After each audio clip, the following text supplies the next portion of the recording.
అందరికీ నమస్కారం. ఈరోజు మనతో పాటు ఒక ప్రముఖ గెస్ట్ ఉన్నారు.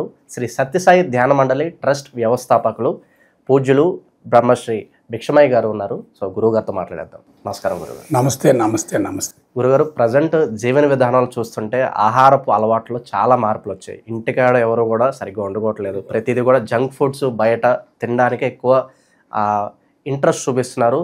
సో దాని వారిని పడి ఎక్కువగా ఆరోగ్య సమస్యలు, ఎక్కువగా మెడికల్ బిల్స్కే మనం సంపాదించిందంతా సగం దానికే ఖర్చు పెట్టేస్తున్నారు.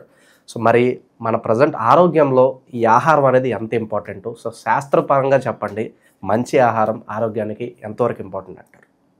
దీన్ని ప్రారంభించబోయే ముందు ఒక చిన్న కొటేషన్ చెప్తాను. What you eat so you think, what you think so you will be. Telugu మాట చెప్తాను. మీరు ఏదైతే తింటారో దానికి అనుగుణంగా ఆలోచిస్తారు. నీ ఆలోచనకు అనుగుణంగానే జీవితం కొనసాగుతుంది. కాబట్టి ఫుడ్ ప్రభావం జీవితంపై, జీవన విధానంపై ప్రత్యక్షంగా ఉంటుంది. అయితే దాన్ని అధిగమించడం ఎట్లా? బయట జంక్ ఫుడ్ దొరుకుతుంది, అది తిన్నా కానీ శరీరం సిస్టమ్ కరెక్ట్గా ఉండాలి. మనం బలవంతంగా రుచిని అణుచుకోవటం కాదు, అనుభవించాలి, జయించాలి. సో ఆ ఫుడ్లో ఒకవేళ తప్పు ఉంటే మనం వినండి ఒకసారి, మళ్ళీ వినండి ఒకసారి. ఫుడ్లో పాయిజన్స్ ఉన్నా సరే, మన అంతరంగంలో అమృతం ఉంటే అదేం చేయలేదంటారు. చేయదు. చూసుకోండి కావాలంటే. దీన్ని సైంటిఫిక్గా చెప్తాను. Don't believe anything blindly however great he may be. వినండి ఒకసారి. భూమండలంలో మానవ జాతి మొత్తం సమూలంగా పతనం కావడానికి మూల కారణం ఆహారమే. కరెక్ట్ చెప్పనా? నాగరికత పరిణామంలో మానవుడు ప్రకృతికి దూరమై స్వేచ్ఛయుత ఒంటరి జీవితానికి స్వస్తి పలికి సామూహిక సంఘజీవనానికి అలవాటు పడిన తర్వాత అతను వంట ప్రారంభించాడు. ఒక్క పాయింట్ బాగిను. ఆహారాన్ని వండి తింటే ఎలా ఉంటుంది, వండకుండా ఉన్నదానిని ఉన్నట్లుగా స్వీకరిస్తే ఎలా ఉంటుంది. మీరు ఆహారాన్ని వండుతున్నారంటే విలువైనటువంటి పోషకాలు ధ్వంసం అవుతాయి. ఆహారం ఉన్నటువంటి పీచ్ అంతా కూడా పూర్తిగా మెత్తగా తయారవుద్ది. ఉదయం మీరు కూర చేసుకున్నారు, సాయంత్రం ఆ కూర వాసన చూడండి, చెడు వాసన వస్తుంది. అది మీరు ఒక బీరకాయని అక్కడ పెట్టండి, వారం తర్వాత చూడండి ఎలా ఉంటుందో. గుమ్మడికాయని ఏలాడదీస్తారు వాకిలికి, 2 సంవత్సరాలు ఉంటుంది కదా. కాబట్టి వినండి జాగ్రత్తగా. నాగరికత పరిణామంలో మానవుడు ఆహారాన్ని వండటం ప్రారంభించిన తర్వాతనే సర్వనాశనం అయ్యాడు. ఎట్లా అంటారేమో చెప్తానండి. తీసుకునేటటువంటి ఆహారంలో కొన్ని విలువైనటువంటి పోషకాలు ధ్వంసమవుతాయి. రుచికి అనుగుణంగా కొన్ని పదార్థాలు కలుపుతున్నాడు. చిన్న ఎగ్జాంపుల్ చెప్తాను. మనిషికి ఉప్పు చాలా తక్కువ అవసరం, కానీ రజోగుణం ఉండి ఆహారాన్ని వండిన తర్వాత ఉప్పు ఎక్కువ వేస్తే, పంచదార ఎక్కువ వేస్తే, కాబట్టి షడ్రుచుల పదార్థమే అద్భుతమైనటువంటి మెడిసిన్. ఉగాది పచ్చడి అంటే ఏందో చెప్పండి. పులుపు, కారం, తీపి, చేదు, వగరు ఇవన్నీ కలిస్తే కదా అక్కడ అయింది. సో వినండి ఒకసారి. అన్ని పదార్థాలు పరిమితంగా తీసుకోవటమే ఔషధం. కొన్ని పదార్థాలు ఎక్కువ తీసుకోవటం, కొన్ని తక్కువ తీసుకోవటమే విషం. ఈ ఒక్క పాయింట్ తీసుకోండి. రెండవది, ఆహారం సమత్వంలో ఉండాలి, సమతుల్యంలో ఉండాలి. మన బాడీకి ఏ పదార్థం ఎంత అవసరం అంత తీసుకోవాలి తప్ప ఎక్కువ తీసుకున్న ప్రమాదమే, తక్కువ తీసుకున్న ప్రమాదమే. నెక్స్ట్ 3వ పాయింట్ చెప్తున్నాను. ఆహారం రుచిగా ఉండటం కాదు, శుచిగా ఉండాలి, శుభ్రంగా ఉండాలి. ఎక్సలెంట్. ఇంట్లో పచ్చడి మెంతుకలతో మనం తిన్నా సరే ఇంట్లో శుభ్రమైనటువంటి ఆహారం తింటాం. జింక్ ఫుడ్లు కానీ ఫుడ్ కోర్ట్లకు వెళ్ళి మనం తినేటటువంటి ఆహారం మొత్తం విషపూరితమైనటువంటి ఆహార పదార్థం. అవి తీసుకున్నందువల్ల ఏమవుద్ది, విషం లోపలికి వెళ్ళిపోద్ది, విషపూరితమైన ఆలోచనలు వస్తాయిగా. అదే మనం శుచిగా ఉందనుకోండి ఆహారం, మనం ఇష్టంగా తింటాం, సంతృప్తిగా తింటాం, మన బాడీ బాగుంటుంది, ఆలోచనలు కూడా బాగుంటాయి. ఇంకొక విషయం చెప్తున్నాను. ఫుడ్ ముఖ్యం కాదు, హెడ్ ముఖ్యం. బాగా అర్థం చేసుకో. హెడ్లో విషం ఉంటే, కరెక్ట్ చెప్పనా, హెడ్లో విషం ఉంటే అమృతం తీసుకున్న విషంగా మారుతుంది. హెడ్లో అమృతం ఉంటే విషం తిన్న అమృతంగా మారుద్ది. అంటే విషపూరితమైన ఆలోచనలు అంటున్నారా? అవును. మళ్ళీ వినండి ఒకసారి. హెడ్లో చెడు సంస్కారాలు ఉంటే మీరు ఉత్తమమైనటువంటి ఆహారం తీసుకున్నా మీ ఆలోచనలు చెడుగానే ఉంటాయి. హెడ్లో ఎప్పుడైతే చెడు సంస్కారాలు ఉంటాయో మనం తీసుకునేటటువంటి ఆహారాన్ని బట్టి చెడు ఆలోచనలు వస్తూ ఉంటాయి. ఇంకొక విషయం చెప్తున్నాను, జాగ్రత్తగానండి. ఆహారం ప్రభావం శరీరం మీద 20% ఉంటుంది, మనసు మీద 80% ఉంటుంది. మనం మార్చుకోవాల్సిన ఆహారాన్ని కాదు.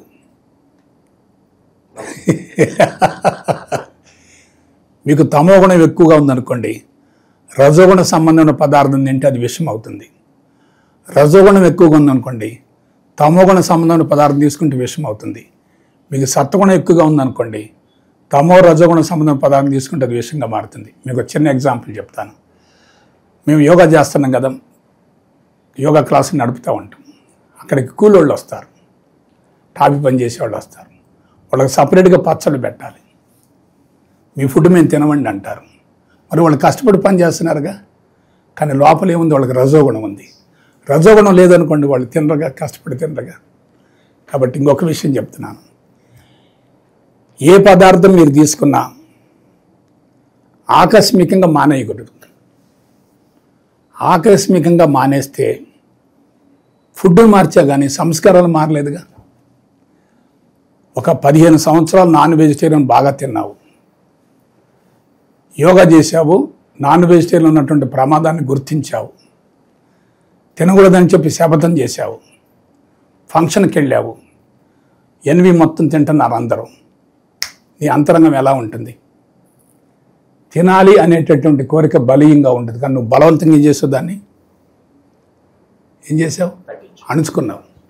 అణుచుకుంటే దాని తీవ్రత ఏమవుద్ది, ఇంకా పెరుగుతూ ఉంటుంది. కాబట్టి తప్పనిసరిగా సంస్కారాల స్వభావాన్ని మార్చుకున్న తర్వాత ఫుడ్ను మార్చాలి తప్ప ఆకస్మికంగా మార్చకూడదు. ఒక 25 సంవత్సరాల నుంచి ఉప్పు, కారం, పులుపు, తీపి బాగా తింటున్నావు, కష్టపడి పని చేస్తున్నావు. సడన్గా అవి మొత్తం మానేసి పచ్చికూరగాయలు తిన్నావు అనుకో, ఏమవుతుంది? కోరుకున్నది ఒకటి, తినేది మరొకటి. ఇంకొక విషయం చెప్తున్నాను, ఇటు చూడండి ఒకసారి. వండే వ్యక్తి పవిత్రంగా ఉండాలి, పండించే వ్యక్తి పవిత్రంగా ఉండాలి, వడ్డించే వ్యక్తి పవిత్రంగా ఉండాలి, తినే వ్యక్తి కూడా పవిత్రంగా ఉండాలి. ఒక వ్యక్తి వడ్డించేటప్పుడు కోపంగా వడ్డించాడు అనుకోండి, అక్కడ పవిత్రత లేదుగా, ఆ వైబ్రేషన్స్ ఫుడ్లో పడతాయి. అందుకని తప్పనిసరిగా ఏం చేయాలి? పండించే వ్యక్తి పవిత్రంగా ఉండాలి, వండే వ్యక్తి పవిత్రంగా ఉండాలి, వడ్డించే వ్యక్తి పవిత్రంగా ఉండాలి, తినే వ్యక్తి కూడా పవిత్రంగా ఉండాలి. ఇంకొక విషయం చెప్తున్నాను, ధనార్జన కష్టార్జితంగా ఉంటే ఎలా ఉంటుంది? ధనార్జన అక్రమార్జన అయితే ఎలా ఉంటుంది? మనం ఆహారం తినేటప్పుడు ఈ ఆహారం ఎక్కడి నుంచి వచ్చిందని చెప్పి మనం జాగ్రత్తగా ఆలోచించుకోవాలిగా. ఒక విషయం చెప్తున్నాను, వాళ్ళ పెట్టుబడిదారు వ్యవస్థ బుసలు కొడుతుంది. ఒక వర్గం శ్రమశక్తిని దోచుకుంటుంది, మరొక వర్గం శ్రమశక్తి దోపిడికి గురవుతుంది. కొంతమందిదేమో అజీర్తి బాధ, కొంతమందిదేమో ఆకలి బాధ. తిన్నది అరక్కొకలు, తినడానికి ఆహారం లేకొకలు. వినండి ఒకసారి, ఆకలి బాధతో మరణించే వాళ్ళ సంఖ్య తక్కువ, అజీర్తి బాధతో మరణించే వాళ్ళ సంఖ్య ఎక్కువ. ఇంకొంచెం ముందుకు వెళ్దాం, వినండి ఒకసారి. బాడీని శుద్ధి చేసేటటువంటి ఎటువంటి పదార్థమైనా మనం తప్పనిసరిగా స్వీకరించాలి. బాడీని కలుషితం చేసేటటువంటి పదార్థాన్ని తప్పనిసరిగా తగ్గించాలి, ఒక దశ బంద పూర్తిగా మానేయాలి. ఇంకొక విషయం చెప్తున్నాను, మీ బాడీ స్టామినా బాగుందనుకోండి, దృఢంగా, పటిష్టంగా, శక్తివంతంగా, ఆరోగ్యంగా, పుష్కలంగా ప్రాణశక్తి నింపబడింది అనుకోండి, ఈ రోజు కొంచెం వేపాకు తింటా ఉండండి. ఒక 3 నెలల తర్వాత చెప్పు, అర్థమైంది సబ్జెక్టు? మళ్ళీ వినండి ఒకసారి. రోజు వేపాకు తినండి, కొంచెం తింటూ పోండి. నీ నాలుక వ్యాపాకి అడాప్ట్ అవుతుంది. తర్వాత వ్యాపారం లేకపోతే కష్టం. కాదు కాదు, తినగ తినగ వేము తీయగుండు. తేలుగుట్టింది అనుకోండి ఆ వ్యక్తికి, అక్కడ వ్యాపాకుని జీర్ణం చేసుకునే కెపాసిటీ ఉంది కాబట్టి విషాన్ని ఎదుర్కొనే కెపాసిటీ కూడా ఉంటుంది. పాయింట్ అర్థమవుతుందా? ఇంకొక విషయం అండి, పరిమితంగా తీసుకుంటే ఔషధం, అతిగా తీసుకుంటే విషం. ఈ పదార్థం సత్వగుణానికి సంబంధించిన భావంతో ఎక్కువగా తీసుకుంటే అది తమోగుణం అవుతుంది. జీడిపప్పు రోజుకు 2 కిలోలు తింటా ఉంటే ఏమవుద్ది నాన్న? అది విషంగా మారుతుంది. కాబట్టి ఏం మార్చుకోవాలి? లోపల గుణాలు మార్చుకోవాలి. ఇంకొక విషయం చెప్తున్నాను, జాగ్రత్తగానండి, ఇదే లాస్ట్ పాయింట్. జ్ఞానపరంగా పరిణతి చెంది కష్టపడే మనస్తత్వం ఉండి బాధ్యతగా క్రమశిక్షణ జీవిస్తూ ఉండి కుటుంబాన్ని అద్భుతంగా తీర్చిదిద్దుకుంటూ ఉండి ఆహార విహారాల్లో కానీ, అలవాట్లో కానీ, ఆలోచన విధానంలో కానీ, జీవితంలో కానీ, జీవన శైలిలో కానీ, జీవన సరళిలో కానీ మార్పు తెచ్చుకున్నాం అనుకో, ఫుడ్తో మనకేం పని?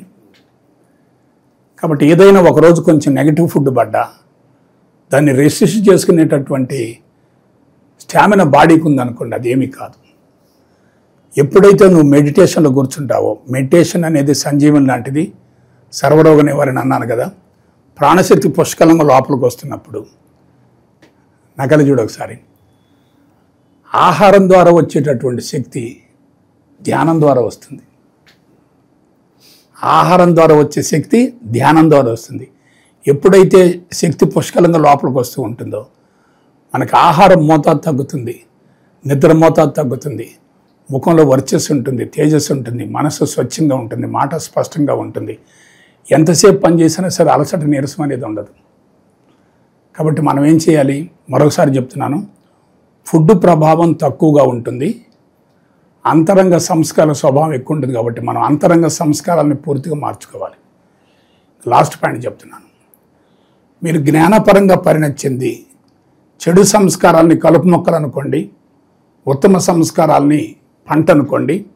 ముందు కలుపు మొక్కలు మొత్తం తీసేయండి, తర్వాత పంట తీసేయండి, క్షేత్రం మొత్తం శుద్ధి అవుతుంది. అప్పుడు మీరు పెట్టుకునే ప్రతి సంకల్పం 100% నెరవేరుతుంది. అప్పుడు ఏమవుతుందో చెప్పనా? ఇది కొత్త మాటే. జీవుడు లేని దేహంతో కూడిన దేవుడు అవుతాడు. జీవుడు లేని దేహంతో ఉండి దేవుడు అవుతాడు. సంస్కారం మొత్తం కరిగిపోయింది అనుకోండి, లోపల మొత్తం శుద్ధి అయింది అనుకోండి, బయట యాక్షన్ ఉండే లోపల రియాక్షన్ ఉండదు. చెడు వార్త విన్నా సరే రియాక్షన్ ఉండదు. ఎవరిని కొట్టడానికి వచ్చినా సరే ఏముండదు. జస్ట్ వాళ్ళ చూస్తుంటావు, కొట్టడానికి వచ్చినటువంటి వ్యక్తులు కూడా మీకు నమస్కారం పెట్టి వెళ్ళిపోతారు. అలా మార్పు తెచ్చినటువంటి వ్యక్తి ఎవరంటే బుద్ధుడు, గౌతమ్ బుద్ధుడు. అంగుళీమారుడు ఎవడు? 100 మందిని చంపాడు అతను. ఆ ఎముకలు మొత్తం మెడలో వేసుకున్నాడు. అటువంటి వ్యక్తి కూడా మారాడంటే అది బుద్ధుడిలో ఉన్నటువంటి ఔన్నత్యం. బుద్ధుడు ఒక మహా వెలుగు వెలిగాడు, ఆ చీకటిని ఏం చేశాడు? మింగేశాడు. కాబట్టి నేను మరొకసారి చెప్తున్నాను, ఫుడ్ తప్పనిసరిగా అవసరమే, ఆహార నియమాలు పాటించాలి. కానీ ఆహార నియమాలు పాటించబోయే ముందు అంతరంగాన్ని శుద్ధి చేసుకోవాలి. ఇవాళ మేమిద్దరం పోయాం, అక్కడ ఏదుంటే తిన్నాం, పలానా ఫుడ్ ఉండాలని లేదు. నేను ఇంటికి పోతాను, ఎవరేం పెట్టే తింటా, ఇంత తింటా, నేను ఎక్కువ తిన్నాను. ఎప్పుడైతే మనం తక్కువగా తింటామో బాడీ ఏమవుద్ది?